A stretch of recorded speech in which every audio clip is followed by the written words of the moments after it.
de insectos elucidados.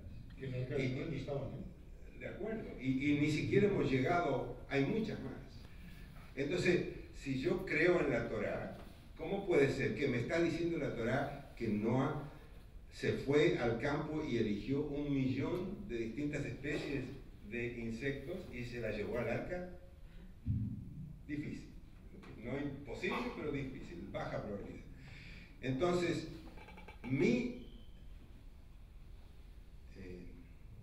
es imaginación, mi elucidación de eso es de que en la época de Noah no había las especies que hay ahora. Entonces ha habido especiación, se han creado especies. Pero especiación... que vuelve a crearlos Dios para ver si podría... No.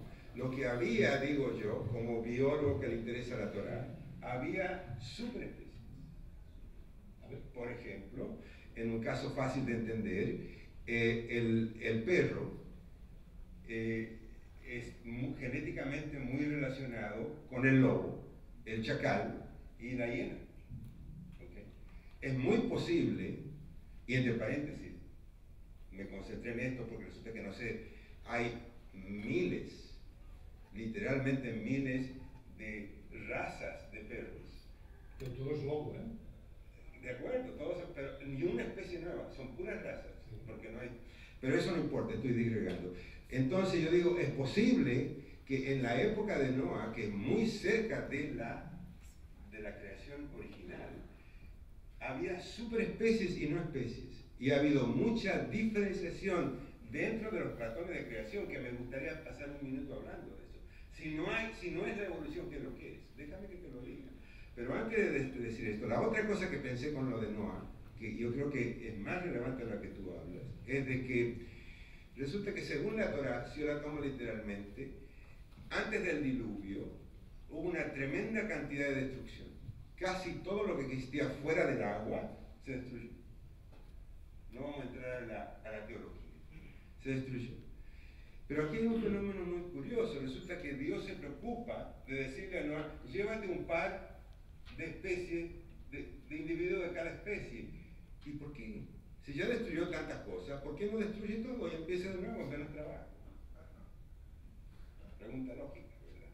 Entonces, interpretación de un biólogo aficionado a la Torá. Lo que pasa es que ya en la época de Noah, ¿cuánto había pasado de la creación? Por lo menos 2000 años, si no más, desde que del diluvio. Ya ha habido especiación, ya ha habido evolución, ya ha habido selección natural. Y Dios no quiso eliminar eso porque es muy valioso. La selección natural es muy importante en el diseño divino. Y resulta de que Dios le dice a Noah, llévate un par de todas estas especies que ya avanzaron en el diseño, en el plan divino. ¿Y crees que no había insectos entonces? Sí, pero mucho menos de los millones que conocemos ahora. Había ¿Y los nuevos de dónde han venido si no hay especies nuevas? Los nuevos son diversificaciones de las superespecies que existen. Bueno, eso es especiación, ¿De acuerdo? Sí, pero no como la especie como lo considera el darwinismo, en donde hay una serie de mutaciones totalmente al azar. Ahí es donde interviene el azar, que las mutaciones son al azar. Entonces la diferencia está en que esas diversificaciones las hizo Dios. No las dijo Dios. Entonces, un momentito. Ahora, si me permiten, hay una regla muy especial en análisis científico o de cualquier orden. Yo no me voy a levantar mañana y voy a estar tan malo de mi pobre cabecita que voy a decir, ¿sabe qué? La fotosíntesis no hace ningún sentido. Hay otra teoría de que es mejor que la fotosíntesis. Así porque se me ocurrió. Me meten en el manicomio. Porque resulta que hay tanta base experimental de interpretación en el fenómeno que llamamos fotosíntesis, que para hacer un desafío al concepto de fotosíntesis, la probabilidad de que alguien tenga las herramientas es mínima. Nadie lo va a hacer. Yo te garantizo de que nadie lo va a hacer. Ahora, ¿de dónde sacamos nosotros? Somos un grupo grande de gente que dice que la visión de la Torá, particularmente analizada con los métodos deductivos de la Kabbalah, del origen de las especies como divina, es vale la pena considerarse, es porque hay muchos argumentos que nos muestran cómo la existencia de especies las especies en la Torá son canales de energía.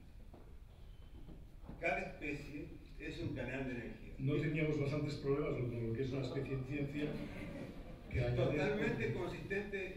Yo estudié con mucho cuidado lo que dice Mayer de lo que es especie y es totalmente consistente. Y en el artículo que te lo voy a mandar como un regalo, ¿no? Porque espero que te haga efecto, pero por ahora. Una de las... Bueno, espérate.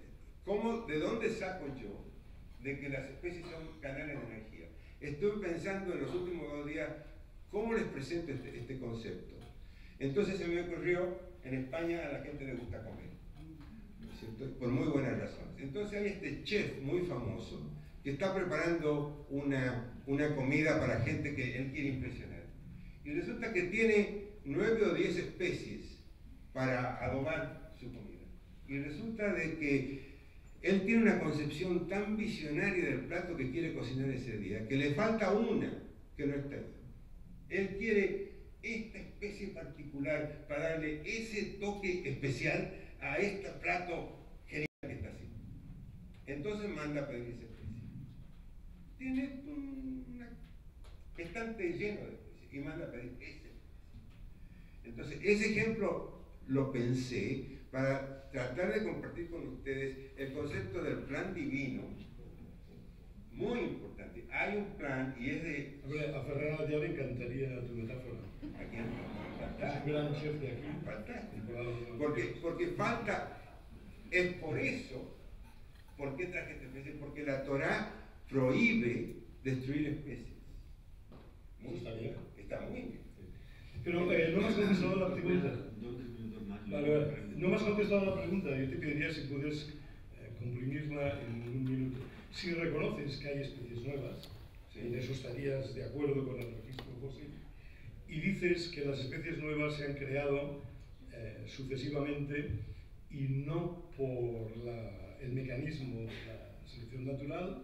Mi pregunta es, entonces su explicación es que son de origen divino también, todas ellas, que se van creando. Son parte del plan divino. Déjame decir... Gracias, pero la evolución no puede aceptar. De acuerdo, pero déjame que te diga 2 cosas. En primer lugar, tu insistencia de analizar el perfil fósil oscurece una cosa que es mucho más importante. Darwin predijo loud and clear, muy categóricamente, de que el registro fósil va a ser una piedra fundamental de la comprobación de la teoría de la evolución, que él miró el registro fósil existente en su tiempo y las etapas intermedias que eran esenciales para un modelo en donde hay un solo origen de la vida y después una transmisión de caracteres vitales a través del tiempo, que es mandatorio, es obligatorio que pasen por etapas intermedias, y esas etapas intermedias tenían que haber dejado trazos fósiles. Pero es mucho más grave que no haya caballos del Precámbrico, no, que no haya una fase intermedia. No, te voy a explicar por qué no. No, porque para analizar ese dato, que es un solo dato, bien, yo necesitaría, en primer lugar, entender paleontología, que no entiendo. Nunca me tomé el trabajo de estudiar paleontología seriamente, porque dije, hasta que no se encuentren los fósiles intermediarios, yo tengo cosas más interesantes que hacer. No lo hice. Si estoy equivocado, estoy equivocado. Pero explícame tú. O sea, yo te estoy diciendo, yo no creo que eso sea importante por 2 razones. En primer lugar, porque no sabemos suficientemente todos los detalles de cómo se conservan los fósiles, qué se preserva y qué no se preserva. Pero más importante que eso es de que las etapas intermedias que Darwin predijera tan fervorosamente no están. Bueno, yo solo diré, para acabar, una sola frase. Visto lo que podemos ver, es decir, el registro fósil, la teoría de la evolución es la verdad más probable compatible con lo que vemos. Y eso es ciencia. Muchas gracias a los dos, porque todavía no nos hemos puesto de acuerdo. Señores, si hay alguna pregunta, luego lo que os ruego es que no sean comentarios ni grandes explicaciones, sino más bien que se limiten a preguntas concretas, ya que tenemos la suerte de tener aquí dos profesores que nos van a contestar a preguntas. Hola, buenas noches. Yo quisiera preguntar al profesor creacionista, bien concreto, ¿cómo se explica que, habiendo un creador, puede producirse un ser tan perfecto que hace las cosas tan mal que la historia de la humanidad es la historia de la guerra, es la historia de la muerte, es la historia de la destrucción total creada por ese mismo ser perfecto que ha creado el ser perfecto?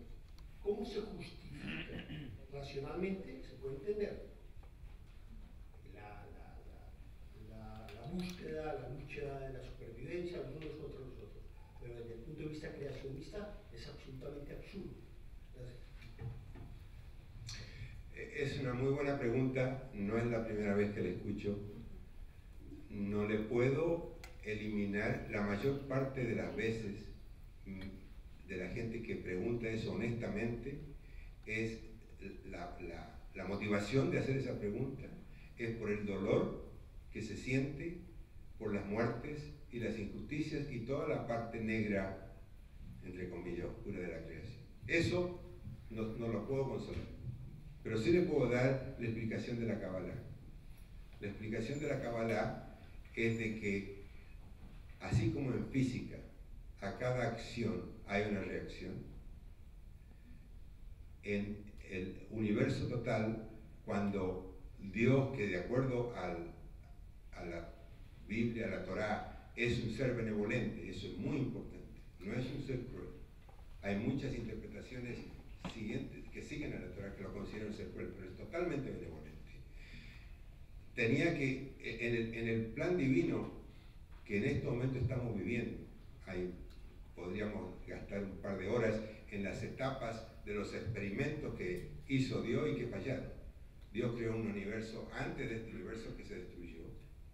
Y Dios hizo ya, este es el tercer experimento cósmico de Dios. El primero termina con el diluvio, el segundo termina con la corrupción que apareció antes de la entrega de la Torá, y este estamos viviendo el que sigue.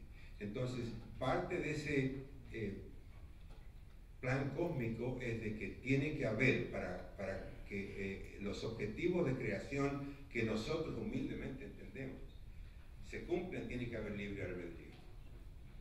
No funciona sin libre albedrío. Y también tiene que haber la ley de los opuestos.